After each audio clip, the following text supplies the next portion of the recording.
Hello अस्सलाम वालेकुम रहमतुल्लाहि व बरकातहू। Welcome back to my channel, this is Sajjad sir. तो आज हम देखने वाले हैं ब्रिज कोर्स का फाइनल टेस्ट यानी थर्ड टेस्ट का day 45, class 10 subject mathematics 1 and second, first and second दोनों के लिए हम देखने वाले हैं। 30 मार्क्स का ये आखिरी हमारा टेस्ट होने वाला है। 2 घंटे के लिए टाइम 2 आवर्स यहाँ पर दिया हुआ है। ठीक है बच्चों, चलिए तो डायरेक्टली स्टार्ट करते हैं। हमारा पहला question, first question is based on MCQ multiple choice question, जिसमें 6 आपको क्वेश्चन दिए गए हैं 1 मार्क्स के लिए 1। ओके, पहला सवाल, which of the following is set of natural number. Natural number का सेट कौन सा है पहचानना है। तो हमको पता है नेचुरल नंबर 1 से स्टार्ट होते हैं, 1 2 3 4 5। So correct option is B. B को कर देना है टिक। ठीक है, पेपर पूरा करने के बाद आपने जमा करना है लाकर अपने अपने क्लास में। तो जिन लोगों को जो थर्ड पेपर नहीं मिला है वो डायरेक्टली रोलिंग पेज पे भी सॉल्व करके ला कर दे सकते हैं। थोड़ा सा पेपर बड़ा है इसलिए, या फिर अगर डायरेक्टली आप पेपर में सॉल्व कर सकते हैं तो वैसे भी करके ला सकते हैं। ओके चलिए, सो आगे बढ़ते हैं। सेकंड क्वेश्चन हमारे पास दिया गया है। इफ़ डिस्टर्ब होता है इसलिए हम थोड़ा सा पावर एरोप्लेन कर देंगे। Okay let's see second question. If p is equal to 3 then find the value of polynomial p square minus 9। p की वैल्यू अगर 3 है तो हमको बोला पॉलिनोमियल p स्क्वायर माइनस 9 की वैल्यू मालूम करो। सो हियर हम क्या करेंगे, पुट कर देंगे, put p is equal to 3। तो बेटा पुट p करने के बाद यहाँ पर ये हो जाएगा 3 का स्क्वायर माइनस 9। 3 का स्क्वायर क्या होगा, 9 minus 9, that is equal to 0। So our answer is 0। The correct option is C. Okay, इस तरह से सेकंड आंसर सी, पहले का आंसर बी। ठीक है, चलिए इसी के साथ जो है थर्ड क्वेश्चन की तरफ बढ़ते हैं। Okay, so third question is x plus y is equal to 4 is the linear equation two variable. When x equal to 2 then value of y is। x की वैल्यू 2 रखने पर y की क्या value आएगी ये आपको यहाँ पर निकाल कर बताना है। सबसे पहले x की वैल्यू आप यहाँ पर 2 रख दीजिए, तो ये होगा 2 plus y is equal to 4। Plus का 2 इधर भेज देंगे तो हो जाएगा माइनस का 2। 4 माइनस 2 क्या होगा बच्चों, 2। So our answer is 2। तो यहाँ पर लिख देंगे हम 2, यानी option D is correct option. ठीक है, this is the answer. Let's see next question. Question number 4, what is the question. If all pairs of adjacent sides of a quadrilateral are congruent then it is said. So हम इसे क्या कहेंगे, rhombus. So correct option D. Clear, चलिए इसी तरह से next question पर बढ़ेंगे। How many lines are determined by 3 distinct point. तो 3 डिस्टिंक्ट पॉइंट, अब यहाँ पर कंडीशन क्या हो सकता कि ये तीनों लीनियर है तो यहाँ एक लाइन बनेगी। हो सकता कि ये तीनों नॉन लीनियर है तो इस कंडीशन में 1 2 3 3 लाइन बनेंगे, यानी हमारा ऑप्शन होगा 1 एंड 3। 1 भी हो सकता या 3 भी हो सकता। सो करेक्ट ऑप्शन इज 1 और 3। Let's see next question.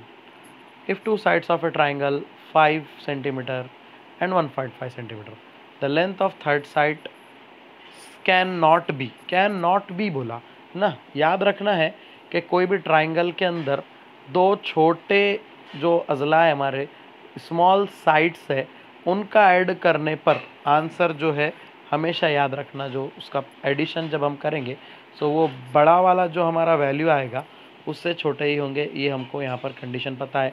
सो अब यहाँ पे बड़ा वाला हमको ऑप्शन के हिसाब से लग रहा है 5। तो हम अगर 5 यहाँ पर है हमारे पास, तो हम क्या करेंगे 1.5 में सब ऐड करके चेक करेंगे कि भाई क्या यहाँ पर ऑप्शन मैच करता है। सो पहले तो 1.5 में आप 3.4 ऐड कर दो, 3.4 1.5 तो ये हो जाएगा 4.9, यानी हमारा जो आंसर है वो कैसा है, लेस देन 5 है ना। तो बड़े साइड से स्मॉल ही होना एडिशन, ये याद रखना। कोई भी ट्राइंगल का बड़े साइड जो है उसके जो दो छोटे साइड का एडिशन बड़े साइड की वैल्यू से कम ही होता है, ये कंडीशन याद रखना। और इसी तरह अगर हम यहाँ देखेंगे तो 1.5 एंड 3.8 तो यहाँ पर ये हो जाएगा 3 और 5, यानी ये बड़ा हो गया तो ये भी चलेगा, ये भी चलेगा, ये भी चलेगा। कौन सा नहीं चलेगा उस कंडीशन के हिसाब से हम देखें कि भाई दो साइड का जो है बड़ा जो इक्वेशन इससे छोटा होना चाहिए, ऐसा अपने को क्वेश्चन के हिसाब से पूछा। तो ऐसा सिर्फ और सिर्फ एक ही है ना। और बाकी जनरली जो हमारा थ्योरम है उसके हिसाब से अगर हम देखें तो ये दोनों का सम करने पे आंसर ये थर्ड वाले से ग्रेटर आता है हमारा, ये कंडीशन याद रखना है। तो यहाँ पर भी ग्रेटर आएगा, 4.1 प्लस 1.5 ये भी ग्रेटर आएगा, 3.7 1.5 ये भी ग्रेटर देन 5 आएगा। सिर्फ एक कंडीशन है जहाँ पे आंसर 4.9 आ रहा है, यानी लेस देन 5 आ रहा है ना, तीसरे ज़िले से छोटा आ रहा है। तो हमारा ऑप्शन जो है वो है 3.4। इस तरह से आपने MCQ के क्वेश्चंस को सॉल्व करना है। आगे बढ़ेंगे, क्वेश्चन नंबर 2 दिया गया है 4 मार्क्स के लिए, 4 क्वेश्चन, 1 नंबर के लिए 1 question. Find the geometric mean of 2 and 8। Geometric mean मालूम करना है किसका किसका बच्चों, 2 और 8 का। सिंपल याद रख लीजिए एक फॉर्मूला कि ज्योमेट्रिक मीन का स्क्वायर अगर लेंगे और दोनों नंबर का प्रोडक्ट ले लेंगे, 2 × 8, ये हमारे पास फॉर्मूला आपने याद रखना है। 2 × 8 क्या होगा, 16, और ये हो जाएगा ज्योमेट्रिक मीन का स्क्वायर। स्क्वायर रूट अगर ले लेंगे so geometric mean is equal to हो जाएगा 4। So our answer is 4। ठीक है, इस तरह से आपने लिख लेना है। ज्योमेट्रिक मीन 2 और 8 का कितना आ जाएगा बच्चों, 4 आ जाएगा। फैक्टराइज करना है एक्स स्क्वायर, सेकंड क्वेश्चन में एक्स स्क्वायर माइनस 25 को किस तरह से करेंगे। सो आप एक्स स्क्वायर माइनस 25 को लिख सकते हैं एक्स स्क्वायर माइनस 5 स्क्वायर, लिख सकते हैं एक्स स्क्वायर माइनस 5 का स्क्वायर। ठीक है, यहाँ 25 को हम 5 का स्क्वायर लिख सकते हैं। फॉर्मूला बना ए स्क्वायर माइनस बी स्क्वायर का, क्या होता है ए जमा बी, ए मनफी बी, यानी एक्स प्लस 5 एक्स माइनस 5। ठीक है, एक्स प्लस 5 एक्स माइनस 5, इस तरह से याद रख लेना है। ये हो गया हमारा factorization. Okay, factorization of this equation. Okay, so third question की तरफ बढ़ते हैं। The measure of an one angle of parallelogram is 40 degree, then measure of adjacent angle. तो हमको मालूम है कि भाई ये दोनों का सम जो होता है वो 180 होता है। ओके, 180, तो हमको यहाँ पर एक 40 दे दिया। दूसरा कितना होगा पूछा, तो हम बोल देंगे 140 डिग्री। कितना रहेगा, 140 degree. Okay, let's see next. In triangle PQR, if angle R is greater than angle Q, यानी कि R एंगल जो है वो बड़ा है, Q एंगल छोटा एंगल है। ठीक है, PQR एक हमारे पास ट्राइंगल है, PQR ट्राइंगल है PQR। तो हमको यहाँ पर बोल दिया कि भाई R बड़ा है Q छोटा है, तो अपने को कौन सा वाला सही है पहचानना बोला। तो याद रखो जो एंगल बड़ा उसके सामने का ज़िला भी बड़ा, यानी एंगल के जाविये के सामने का जो साइड है वो भी क्या रहेगा, बड़ा रहेगा, है ना। जैसे साइड बड़ा है तो वही एंगल अपोजिट का बड़ा, अपोजिट का एंगल बड़ा तो उसका साइड भी बड़ा। तो यहाँ पर बच्चों हमारे पास R बड़ा है, R PQR ट्राइंगल जब देखेंगे अपन, कोई भी अगर ट्राइंगल बनाए PQR, तो अगर हम R बोलेंगे तो R के अपोजिट का साइड कौन सा रहेगा, हमेशा PQ रहेगा। तो R बड़ा है तो PQ बड़ा रहेगा, और Q छोटा है तो PR छोटा रहेगा। तो यहाँ पर हम बोल देंगे PQ बड़ा है PR छोटा है। ऑप्शन यहाँ पर B इज करेक्ट। ओके, यहाँ पर MCQ टाइप क्वेश्चन भी दिया था, 1 मार्क्स की क्वेश्चन है, 1 सेंटेंस में आंसर आप इस तरह से लिख सकते हो। तो यहाँ पर हमारा जो है क्वेश्चन नंबर 2 कंप्लीट हुआ। इसी के साथ बढ़ते हैं क्वेश्चन नंबर 3 की तरफ, पेज नंबर 2। चलिए देखिए नेक्स्ट, पेज नंबर 2 पे क्वेश्चन नंबर 3 है हमारा। Solve the following sub questions. ये हमारे पास दे दिया ratio A/B is equal to 5/3। So हमको मालूम करना है A + B divided by A - B। अमल तफसील और अमल तरकीब करने पर, तरकीब व तफसील करेंगे, यानी कंपोनेंडो एंड डिवाइडेंडो करने पर यहाँ पे। ठीक है, तो यहाँ पर क्या हो जाएगा, यहाँ पर ये जो भी है डायरेक्ट ले लेंगे A + B divided by A - B is equal to, बोलिए न्यूमरेटर में क्या है 5 + 3 डिवाइडेड बाय 5 माइनस 3 इस तरह से ले लेंगे।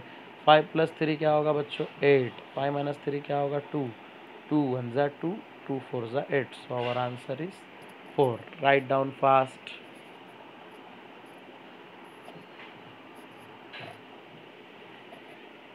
So here we can solve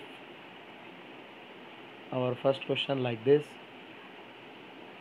Okay, चलिए नेक्स्ट, वीडियो को पॉज करके भी आप अपना सॉल्यूशन लिख सकते हो।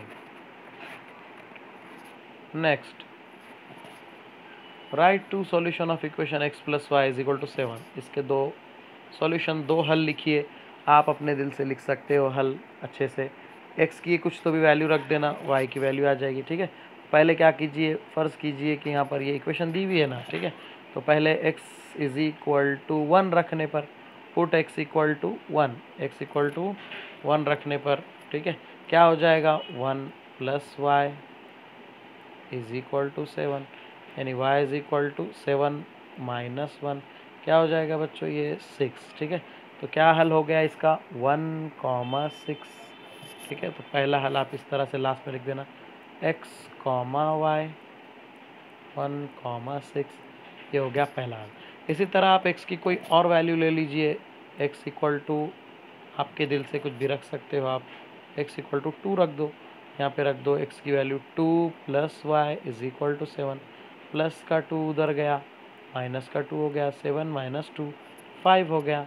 सो हमारे पास क्या हो गया, x की वैल्यू 2 रखे तो y की वैल्यू 5, यानी हम लिख सकते हैं x, y 2,5। ठीक है, इस तरह से दूसरा हल भी, दोनों हल अच्छे से लिख लेना है। वीडियो पॉज कर करके आप सॉल्यूशन को स्टेप बाय स्टेप लिख सकते हो। ठीक है, ओके, नेक्स्ट बढ़ते हैं थर्ड क्वेश्चन की तरफ। Find the factor of polynomial x square minus 3x minus 28। इसके फैक्टर्स बनाना है।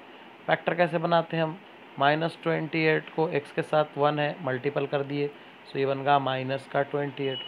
इनके ऐसे फैक्टर करना है हमको माइनस 28 के, कि यहाँ पर जो सेंटर में है -3 आना, क्या आना चाहिए आंसर, -3 आना। ठीक है, इस तरह से बता सकते हैं हम कि -3 आना चाहिए।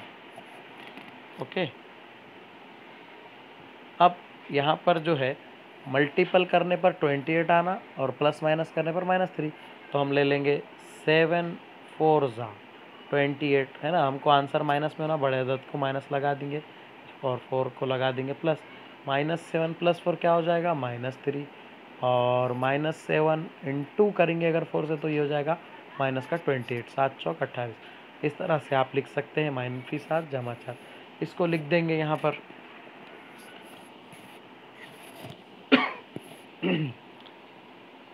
तो ये हो जाएगा x square minus 7x plus 4x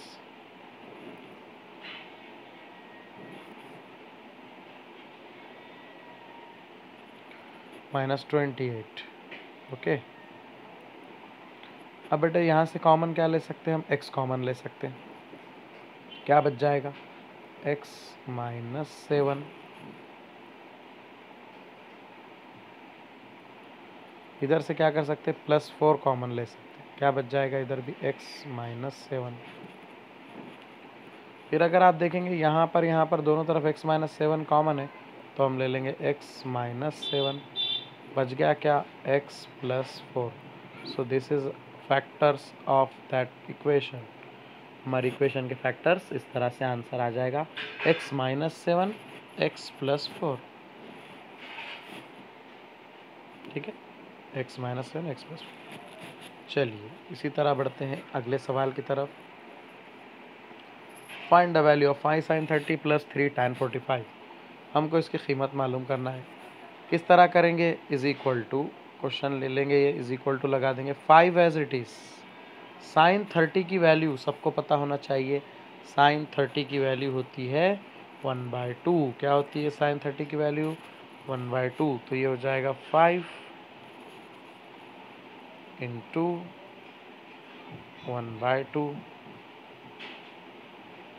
ठीक है, sine 5 into 1/2 plus 3 as it is tan 45 क्या होता है, 1 होता है, तो लिख दिए हमने tan 45 1।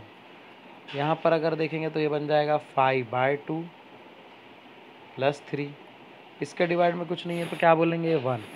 क्रॉस मल्टीपल कर लीजिए, 5 1 ज़ा 5 प्लस 3 2 ज़ा 6 divided by 2, 5 plus 6 11/2। So this is our answer 11/2। इस तरह से हम वैल्यू लिख सकते हैं, आंसर आ गया हमारा 11/2। चलिए इसी के साथ question number 5, state in which quadrant और on which axis of the following points. पहचानना है कि भाई जो पॉइंट्स दिए हुए वो किस रुबा में है, किन क्वाड्रेंट में है, या फिर किस महवर पर, किस एक्सिस पर है, ये पहचानना है। पहला जो है हमारे पास दिया हुआ है 12,0, तो ये आपको पता होना चाहिए भाई 12,0, एक्स एक्सिस का 12, वाई का 0, यानी ये किधर रहेगा, पॉजिटिव एक्स एक्सिस। तो इसका आंसर लिख देंगे आप पॉजिटिव एक्स एक्सिस, किधर रहेगा, ऑन पॉजिटिव एक्स एक्सिस, मुस्बत एक्स महवर पर। क्या रहेगा जवाब, मुस्बत एक्स महवर पर।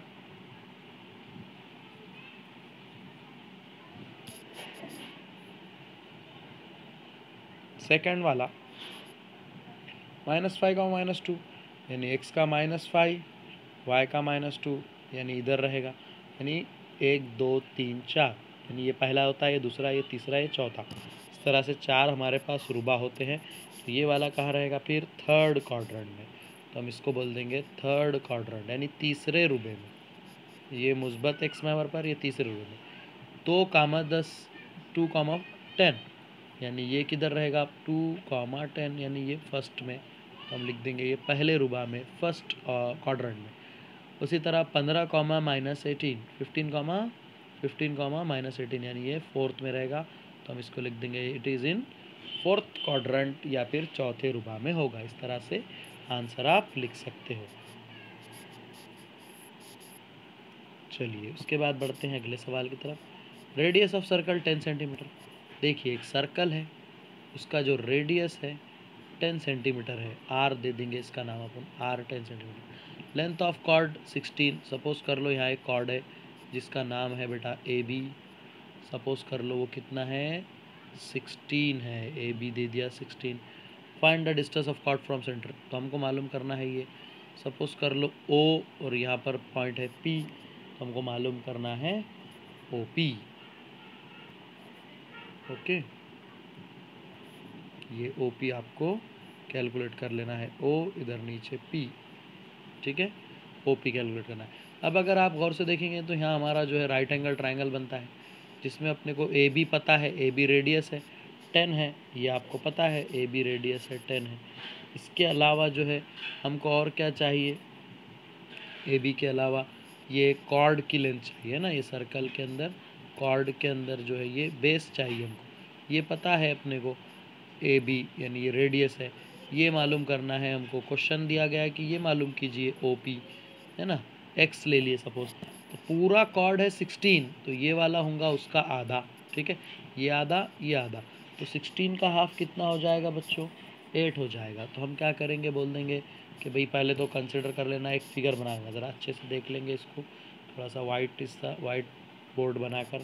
देखिए ये यहाँ पर हमारा सर्कल है, ये रेडियस है, इस तरह से हमने फिगर बना लिया है। ये ओ पी है, सपोज इधर ए पॉइंट है, इधर बी पॉइंट है, ओके। ओ ए रेडियस है, हमको दे दिया हुआ है क्वेश्चन में, ठीक है।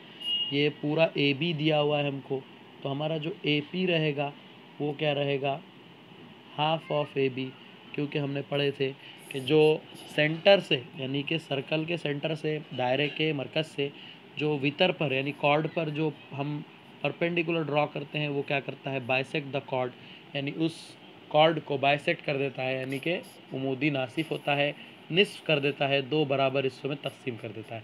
तो ये 1/2 as it is, A B है 16, तो हमको ए पी की वैल्यू मिल जाएगी 2 8 ज़ा 16, 8 मिल जाएगी, ठीक है। तो इस तरह से हम बोल देंगे कि ये ए पी कितना है, 8 है, ओके। रेडियस क्वेश्चन में दे दिया 10, ये आ गया 8, हमको मालूम करना है ओ पी, तो हम क्या कर सकते हैं, ट्राइंगल, हमारा जो ट्राइंगल है यहाँ पर पाइथागोरस थ्योरम लगा सकते हैं हम ट्राइंगल ओ ए पी में, in triangle O A P by Pythagoras theorem, Pythagoras के मसले से O A square is equal to A P square plus O P square. इस तरह से ओ ए तो दे दिया 10, 10 का स्क्वायर, ए पी भी मालूम हो गया 8 का स्क्वायर, ओ पी मालूम करना है अपने को, प्लस एज इट इज़ रख दी यहाँ पे, ठीक है। 10 का स्क्वायर क्या होगा 100, 8 का स्क्वायर क्या 64, प्लस का 64 लेफ्ट साइड लेकर चले गए तो हो गया माइनस का 64, इधर बच गया अपना ओ पी स्क्वायर। बेटा 100 में से 64 निकालेंगे तो बचेगा 36 ओ पी स्क्वायर, यानी O P is equal to क्या हो जाएगा 6 सेंटीमीटर, 6 सम बोल सकते हैं आप इसको, यानी ओ पी का आंसर आ चुका है 6 सेंटीमीटर। इस तरह से आपने लिख लेना है आंसर। चलिए तो देखते हैं नेक्स्ट अगला क्वेश्चन। उर्दू इंग्लिश दोनों के लिए भी सेम सॉल्यूशन रहेगा, दोनों ने अच्छे से ही लिख लेना है। उर्दू में कुछ मिस्टेक्स है इसलिए इंग्लिश वाले पेपर को ही हमने सॉल्व किया है, उर्दू वाले भी इस रेफरेंस के साथ जो है जो टाइपिंग मिस्टेक उर्दू पेपर में भी उसको थोड़ा सा देखते हुए सही करेक्शन कर लीजिए, ठीक है। ओके, 7th क्वेश्चन की तरफ बढ़ते हैं हमारे। In the adjacent figure line L M and N, यहाँ पर जो हमारे पास ये एल एंड एम एक दूसरे के मुतवाजी है, पैरेलल है, एन एंड पी ये दोनों एक दूसरे के पैरेलल है, मुतवाजी है। अपने को बोला कि ए बी सी कैलकुलेट करो, ठीक है। तो और सबसे पहले हम क्या करेंगे कि भाई ये हमारे पास है 45, ठीक है, क्वेश्चन में दिया हुआ है। ठीक है, समझने के लिए थोड़ा सा जूम कर लेंगे फिगर को। चलिए, इस फिगर में देखते हुए आपको पता चल रहा है कि ये 45 दिया हुआ है। अब आपको मैं बोलूँगा अगर ये कितना है तो आप बोलेंगे ये भी 45 है। क्या है ये 45 है। हम बोल देंगे सपोज़ इसका नाम हम रख देंगे एक्स। ईज़ी कैलकुलेशन करने के लिए हम यहाँ पर थोड़ा सा कंसिडर कर रहे हैं कि ये एंगल जो है हमारा एक्स है। फ़र्ज़ कीजिए कि ये एक्स है, तो बेटा ये एक्स है, जितना ये रहेगा इतना ये रहेगा, तो हम बोलेंगे angle x is equal to 45। And क्यों रहेगा ऐसा, इसका रीज़न आगे बोल देंगे। Vertically opposite angle, vertically opposite angle जिसको उर्दू में मुतकाबिला ज़ाविये हम कहते हैं। क्या कहते हैं, मुतकाबिला ज़ाविये, ठीक है। इस तरह से बता देंगे आप कि भाई एंगल एक्स जो है हमारा वो कितना है 45 है, ठीक है बच्चों। तो एंगल एक्स आ गया हमारा यहाँ पर 45, ओके। एंगल एक्स कितना आ गया 45। अब ये एक्स और ये ए दोनों जो है अंदरूनी दाखिली ज़ाविया इंटीरियर हमारे पास एंगल है, तो हमको मालूम है कि भाई इन दोनों का जब सम करेंगे हम दोनों का मजमुआ लेंगे तो 180 होगा। यानी angle A and angle B, sorry B नहीं एक्स है यहाँ पर, ये दोनों का एडिशन कितना होता है 180 होता है। अब ये चूँकि 45 है इसलिए ये कितना हो जाएगा, angle A is equal to 180 minus 45, यानी एक्स को उधर भेज दिए माइनस में चले गया और वैल्यू रख दिए तो एंगल ए की वैल्यू आ जाती है 135 degree. So you can write angle A कितना है 135 degree, 135 degree. So angle A आ गया है 135। चलिए इसी के साथ बेटे ये और ये दोनों भी मुकाबिल के हैं, मुतकाबिला है, वर्टिकली अपोजिट है। सो ये भी दोनों एक दूसरे के सेम, तो हम लिख देंगे angle B is also equal to 135, ठीक है। Angle B is always equal to angle A which is equal to 135, ऐसा भी लिख सकते, डायरेक्ट भी लिख सकते। आगे रीज़न बता देना कि वर्टिकली अपोजिट है, मुतकाबिला ज़ाविये है, इसलिए बी की वैल्यू 135 डिग्री है। अब बी जितना है सी भी उतना ही रहेगा क्योंकि ये दोनों एक दूसरे के एडजेसेंट करस्पॉन्डिंग एंगल्स है, नज़ीरी ज़ाविये है, तो एंगल सी भी क्या हो जाएगा 135 डिग्री। यानी एंगल ए बी सी तीनों की भी वैल्यू क्या रहेगी 135 डिग्री। इस तरह से आप लिख सकते हैं 7th वाले क्वेश्चन का answer. And the last question, question number 4 आपको दिया गया है, solve the following sub questions. पहला जो क्वेश्चन दिया, solve the following simultaneous equation. दो इक्वेशन दिया हुआ है बच्चों आपके सामने, इनको हल करना है। इक्वेशन को हल करते वक्त हमने याद रखना है कि वेरिएबल सेम बना देना, या तो इसको सेम बनाना एक्स वेरिएबल को, या तो वाई को सेम बनाना। अब इधर 3 नज़र आ रहा है, इधर भी 3 लाना ज़रूरी है। पहले तो आप क्या करेंगे, इसको मसावात 1 और मसावात 2, इक्वेशन 1 एंड इक्वेशन 2 नाम दे देंगे, ठीक है। चलिए तो यहाँ पर पहली इक्वेशन को नाम दे देंगे इक्वेशन 1 और दूसरी इक्वेशन को नाम दे देंगे हम इक्वेशन 2। इक्वेशन 2 को क्या करेंगे, 3 से मल्टीप्लाई करेंगे। इक्वेशन 2 को हम 3 से मल्टीपल, तो ये बन जाएगा 3x plus 3y is equal to 7 3 ज़ा 21। ये बन गई हमारी इक्वेशन नंबर 3। अब इक्वेशन 3 एंड इक्वेशन 1 दोनों को देखेंगे तो इधर 3y इधर 3y सेम नज़र आ रहा, तो हम क्या कर सकते, दोनों का माइनस कर सकते, यानी इक्वेशन 3 में से 1 को माइनस कर देंगे, 1 में से 3 को भी कर सकते। क्या हो जाएगा बच्चों, किस तरह से लेना पड़ेगा, 3x, देखिए थोड़ा जूम करके देख लेंगे, 3x plus 3y is equal to 21 minus equation 1 ले लेंगे 2x plus 3y is equal to 18। ठीक है, माइनस जब कर रहे हैं आप तो यहाँ पर एक बात याद रखना है, सिंबल चेंज हो जाएंगे, प्लस वाला माइनस हो जाएगा, प्लस वाला माइनस, प्लस वाला ये माइनस, इस तरह से एक्ट करेंगे। जब हम ब्रैकेट ओपन करते हैं माइनस से, जब भी सिंबल जो है क्या हो जाते हैं, अपोजिट हो जाते हैं। अब 3x माइनस 2x करेंगे तो क्या बच जाएगा, x एंड प्लस का 3y माइनस का 3y get cancel, 21 minus 18 it is 3। सो हमारे पास x की वैल्यू आ गई है 3, तो हम लिख देंगे x इज़ इक्वल टू 3। यही x की वैल्यू उठा के इक्वेशन 2 में रख सकते हैं आप, तो आपको y की वैल्यू भी ऑटोमेटिकली मिल जाएगी। सो अब इसके बाद आप लिखेंगे put value x equal to 3 in equation 2, क्या हो जाएगा, 3 plus y is equal to 7, y is equal to 7 minus 3, therefore y is equal to 4।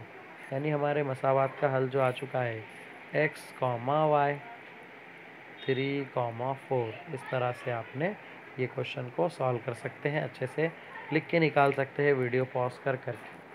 ठीक है, चलिए नेक्स्ट जो क्वेश्चन है हमारा, last question of this test, ये हमारे पास दिया गया है। क्या बोला क्वेश्चन में, इन अ राइट एंगल ट्राइंगल, ये राइट एंगल ट्राइंगल है, एक क्वेश्चन में दे दिया हमको। फिर आगे क्या बोला बच्चों, देखिए एंगल x 90 डिग्री है, एंगल x कितना है, बोल दिया 90 डिग्री, एक्स जेड 8 है, एक्स जेड कितना है 8 है, वाई जेड 17 है, वाई जेड कितना है 17 है। हमको क्या क्या कैलकुलेट करना है, sine y cos y tan y, sine z cos z tan z, ये मालूम करना है क्वांटिटीज़। सबसे पहले आपको ये सब के फॉर्मूले याद रहना ज़रूरी है। ठीक है, उसके अलावा ये वाला फॉर्म को मालूम करना है, हम सीधा सीधा पाइथागोरस थ्योरम लगा के एक्स वाई भी मालूम कर लेंगे, क्योंकि उसकी ज़रूरत पड़ने वाली है। सबसे पहले बेटा मुसल्लस में पाइथागोरस थ्योरम अप्लाई करेंगे, हाइपोटेनस स्क्वायर, यानी ये वाला हाइपोटेनस है जेड वाई स्क्वायर, तो आप ऊपर लिख देना in triangle X Y Z, मुसल्लस एक्स वाई जेड में पाइथागोरस थ्योरम अप्लाई करेंगे, अप्लाइंग पाइथागोरस थ्योरम, ऐसा लिख देना है। उसके बाद डायरेक्टली पाइथागोरस थ्योरम अप्लाई कर देना है आपने। क्या रहेगा पाइथागोरस थ्योरम, हाइपोटेनस स्क्वायर यानी z y square, base square x y square plus height square x z square, इस तरह से ले लेंगे। ठीक है, चलिए हाइपोटेनस कितना है 17, 17 का ले लेंगे square, okay, is equal to base मालूम करना है हमको एक्स वाई का स्क्वायर, प्लस हाइट 8 का स्क्वायर 64, प्लस का 64, या फिर डायरेक्ट एक स्टेप बढ़ने दीजिए, आप डायरेक्ट यहाँ पर ले सकते हो 8 का स्क्वायर। चलिए यहाँ पे आपने इस तरह से ट्रायंगल को देखिए ट्रायंगल को देखने के लिए सिर्फ शक्ल में आपको अपोजिट यानी कि फिगर जो दी हुई है, हमेशा क्या करना, आपने पहचान लेना कि 90 के सामने जो है वो हाइपोटेनस है। या और एक जो बात याद रखने की कि भाई जो सबसे बड़ा वाला साइड नज़र आता है वो हमारा जो है हाइपोटेनस होता है। ओके, चलिए तो इसी तरह हमने देख लिया, अब सॉल्व कर लेंगे। तो 17 का स्क्वायर आपको पता होगा 289 होता है, प्लस ये 8 का 64 होता है, 64 इधर आ गया माइनस 64 इज इक्वल टू इधर क्या बच गया एक्स वाई स्क्वायर। 289 में से 64 माइनस कीजिए, क्या आ रहा बोलिए। ओके, सो क्या आएगा 225 आएगा, कितना आ जाएगा 225 is equal to x y square, है ना, स्क्वायर रूट ले लीजिए, टेकिंग स्क्वायर रूट, सो ये बन जाएगा x y is equal to 15 centimetre, यानी ये आपका आंसर आ चुका है 15। ठीक है, तो इस तरह से हमने पहले क्या किए, सॉल्व करके लेकर आ गए हमारे एक्स वाई की वैल्यू, तो आपको एक्स वाई की वैल्यू कितनी मिल गई बच्चों? 15 मिल चुकी है, 15, ठीक है, 15 मिल चुकी है।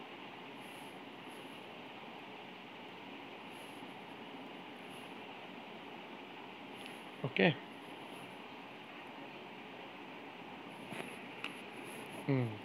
अब हम क्वेश्चन के हिसाब से सॉल्यूशन करेंगे। सबसे पहले मालूम करेंगे साइन वाई, ठीक है।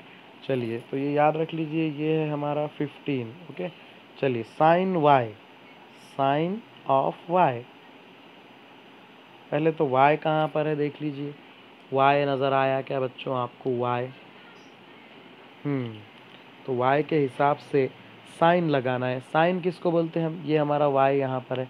साइन कैसे लेंगे? Opposite side by hypotenuse. Okay, opposite side यानी X Z by hypotenuse Y Z, that is equal to opposite side की वैल्यू क्या है? 8 है, डिवाइडेड बाय हाइपोटेनस की वैल्यू क्या है? 17 है। क्या हो जाएगा? 8/17 इज द करेक्ट आंसर। तो साइन वाई का आंसर आ गया है 8/17। इसी तरह कैलकुलेट करना है कॉस वाई। कॉस वाई का जो फॉर्मूला है हमारे पास, adjacent side by hypotenuse. Y का एडजेसेंट साइड है आपके पास एक्स वाई, तो आप ले लेंगे एक्स वाई। हाइपोटेनस है ये वाला x z, okay, y z hypotenuse, तो हम ले लेंगे y Z, that is equal to x y की वैल्यू है 15, एक वाई जेड की वैल्यू है 17। सो हमारा कॉस वाई का आंसर आ गया 15 डिवाइडेड बाय 17। ओके, इसी तरह लास्ट देखना है हमको tan वाई। tan वाई की वैल्यू क्या लेंगे हम? Opposite side by adjacent side. तो अपोजिट साइड है हमारा x z divided by x y, इस तरह से ले लेंगे। तो एक्स जेड है 8 और ये हमने लेकर आए थे 15। So our answer is 8/15। ये आ गया हमारा tan वाई। चलिए, इसी तरह आगे भी देखेंगे। साइन जेड करना है, यानी जेड का साइन अपोजिट साइड, इसके लिए ये होगा आप, है ना। तो साइन जेड जब निकालेंगे तो ये हो जाएगा x Y divided by hypotenuse, hypotenuse तो यही रहेगा z y, that is equal to it becomes 15। इसकी वैल्यू मालूम है हमको, 15 divided by 17। So our answer is 15 divided by 17। इसके साथ कॉस जेड भी निकालो बोले आपको। कॉस जेड कैसा निकालेंगे? कॉस जेड यानी कि जेड का cos adjacent side by hypotenuse, तो आप बोल देंगे x Z by hypotenuse Y z, यानी ये हो जाएगा 8 डिवाइडेड बाय 17। इसी तरह लास्ट वाला tan z भी कर देना है। सो tan z यानी कैसा लेंगे? tan z यानी z का opposite side x Y divided by adjacent side x z. और फिर बच्चों इसको अगर हम देखेंगे, वैल्यू पुटअप कर देंगे X Y divided by X Z, तो X Y divided by X Z ये हो जाएगा 15 डिवाइडेड बाय 8। इस तरह से आप आंसर ले सकते हैं क्योंकि ये 15 है। तो इस तरह से हमारा आज का ये पेपर कंप्लीट हुआ। उर्दू एंड इंग्लिश दोनों मीडियम के स्टूडेंट जो है क्वेश्चन सॉल्व कीजिए अच्छे से। उर्दू के पेपर में भी सेम आंसर्स है आपके, क्वेश्चन सॉल्व कर सकते हो आप, सॉल्व करके भेजिए, ठीक है। सेम क्वेश्चन में थोड़ा अगर कुछ मिस्टेक होती है उर्दू के, तो आप उसको सही करके अपने इंग्लिश के पेपर के हिसाब से हल करके अपने रोलिंग पेज पर लिखकर या पेपर पे एडजस्ट करके जैसे भी हो सबमिट करना है। फिर मिलेंगे अगली वीडियो में। अल्लाह हाफिज़।